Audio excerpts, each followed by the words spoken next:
Bonjour tout le monde. Aujourd'hui, je vais parler de la spatialisation des intrants dans un modèle de prévision hydrologique. Donc, c'est une petite partie de mon projet de doctorat. Euh, donc, la prévision hydrologique, qu'est-ce que c'est? Ça, c'est ce qui est fourni par le CEHQ, la DEHA maintenant, Direction de l'expertise hydrique et de l'atmosphère. Donc, nous avons euh,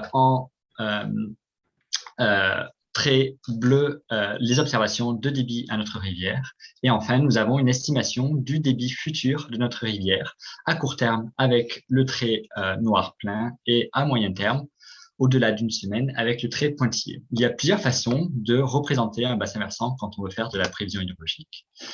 Et on utilise un modèle hydrologique et donc des intrants au modèle. Les intrants sont de trois types. Des intrants géomorphologiques qui décrivent des caractéristiques du bassin versant, par exemple la topographie, l'occupation du sol ou le type de sol. Enfin, on a également des variables d'état qui caractérisent l'eau déjà contenue dans le bassin versant, par exemple l'humidité du sol ou le stock de neige.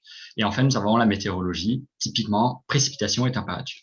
Quand on intègre ces intrants dans un modèle hydrologique, nous sommes capables, en sortie, d'avoir notre estimation de débit de la rivière, par exemple à l'exutoire du bassin versant. Par rapport au bassin versant, quels sont les différents types d'hétérogénéité qu'on peut avoir? Ça correspond principalement à des hétérogénéités qui caractérisent le sol. La topographie, par exemple à gauche, avec des différences de relief, des différences de pente de sol.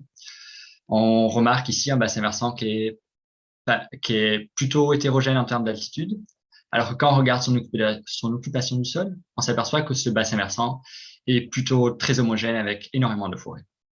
Donc finalement, il y a trois façons de représenter cette hétérogénéité dans notre modèle. La première façon, c'est de faire appel à un modèle semi-spatialisé. Celui-ci va décrire le bassin versant selon des unités hydrologiques qui font tout appel à des caractéristiques propres au sol. La deuxième façon, c'est le modèle global. Lui, il moyenne sur l'ensemble du bassin versant chacune de ces données.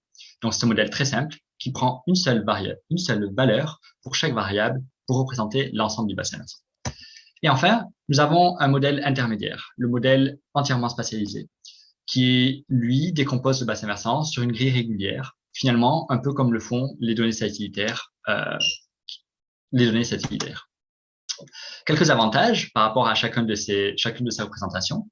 La première, le modèle semi-spatialisé, permet de vraiment suivre la discrétisation spatiale observée sur le terrain. Le deuxième, le modèle global, permet une simple implémentation du modèle en pratique. Et le troisième permet d'intégrer plus facilement des données satellitaires dans notre modèle. Merci à tous pour votre attention.